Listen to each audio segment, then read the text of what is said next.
Olá pessoal, meu nome é William Pereira e este é o canal MPI Consult. Seja muito bem-vindo a este canal. Se você chegou aqui é porque o YouTube provavelmente deve estar indicando você. Eu desde já te peço para você dar mais esse empurrãozinho aí, dando aquele like. Por favor, faz isso pra gente. Gratidão. Hoje eu peço desculpas pelo cenário, mas é o único lugar que eu posso gravar sem o barulho externo. Pelo menos estou tentando, né? Vamos lá. Enfim, hoje eu vou falar sobre oposição. Oposição é um acidente processual, ou seja, não tem como a gente prever se vai ocorrer ou não, mas tem como você identificar se a oposição ela tem fundamentação legal, para você não perder seu tempo nem o seu dinheiro se manifestando de uma coisa que não tem fundamentação legal, né?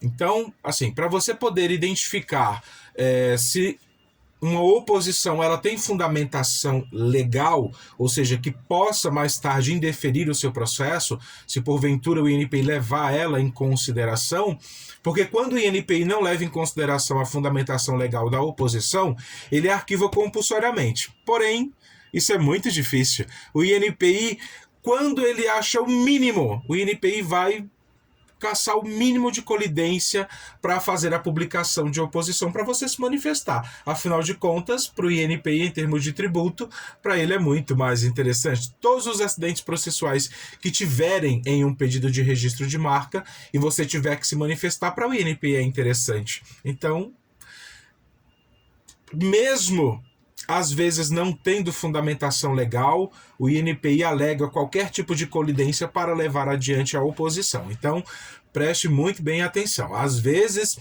é importante se manifestar de oposição, porque ela pode indeferir o seu processo, mas certas fundamentações não têm cabimento para o INPI levar em consideração, tá? Mas como eu disse, o INPI não é muito confiável. Então eu vou dar algumas dicas para você identificar se porventura você sofreu uma oposição, para você identificar dentro daquela argumentação, né, da empresa que está se opondo contra você, se tem fundamentação legal ou não para você se manifestar. Então, primeiro, verificar se a parte nominativa ela é realmente idêntica. Antes era o barulho, agora é a luz, perdão. Porque é a luz natural. Vamos lá. Se a parte nominativa ela colide no todo. Se não tem elementos ali nominativos que fazem a diferença na hora de prosseguir com a análise do exame. Se há colidência, verifica se a fonética, a forma como você fala, também colide com a palavra. Por exemplo, laser e lazer não colidem pela fonética, né? Mas ali o INPI vai achar o mínimo de colidência para colocar o indeferimento. Então tem que ficar muito atento a isso. Se essa fonética já não dá uma ideologia completamente diferente à marca, tá? O contexto ideológico é totalmente diferente. Laser e lazer, você de pronto identifica que são coisas diferentes, mas existe ali na escrita, ou seja, na forma como ela é escrita, existe uma certa colidência. Então o NPI levaria isso adiante, por exemplo, tá? Se os termos, se a forma como é escrita, ou seja, ortograficamente não colide, se foneticamente não colide, se a classificação não colide, se a classificação foi uma classificação distinta, por exemplo, a marca está numa classificação, a sua marca está numa classificação 35, a outra marca está em uma classificação 42, são completamente distintas. De pronto você tem aí o argumento pelo princípio da especialidade das marcas, as marcas não exploram as mesmas atividades, então não há colidência.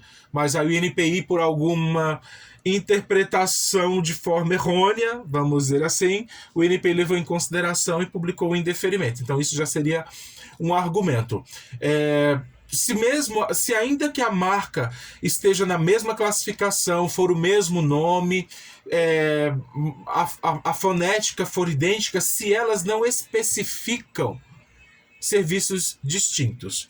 Por exemplo, lazer, supermercados e lazer, comércio de eletrodomésticos. Estão na mesma classificação, a ideologia é diferente, de pronto você já identifica que as marcas exploram atividades diferentes. Então, embora na mesma classificação, a especificação da marca, elas estão em atividades distintas, não colidiriam. Então, também é princípio da especialidade das marcas. Então, antes de você se manifestar, verifica esses pontos, se realmente são colidentes. Se não são colidentes, deixa a oposição ir adiante. Se o INPI levar em consideração, como eu falei, ele vai indeferir o seu processo e aí você pode se manifestar no indeferimento. Se ele, mesmo assim, porque o INPI é desses, ele não vai passar pano, ele vai... Quanto mais acidentes processuais, não esqueçam, mais o INPI arrecada. Então, talvez ele nem publique a oposição, mas ache alguma coisa na mesma sintonia ali para publicar o indeferimento do seu processo. É preciso levar essas questões em consideração, verifica se há essas colidências, se não... Se no indeferimento você não fizer o recurso contra o indeferimento, o INPI arquiva seu processo. Agora, a oposição não arquiva processo, tá? Então, cabe a você verificar ali a fundamentação daquela oposição, se ela realmente tem fundamentação legal que leve adiante o indeferimento do seu processo, tá bom? Se eu te ajudei, não esquece de dar aquele like, indica este vídeo. Peço desculpa pela luz solar, mas é o que tem para hoje. Um grande abraço. Obrigado.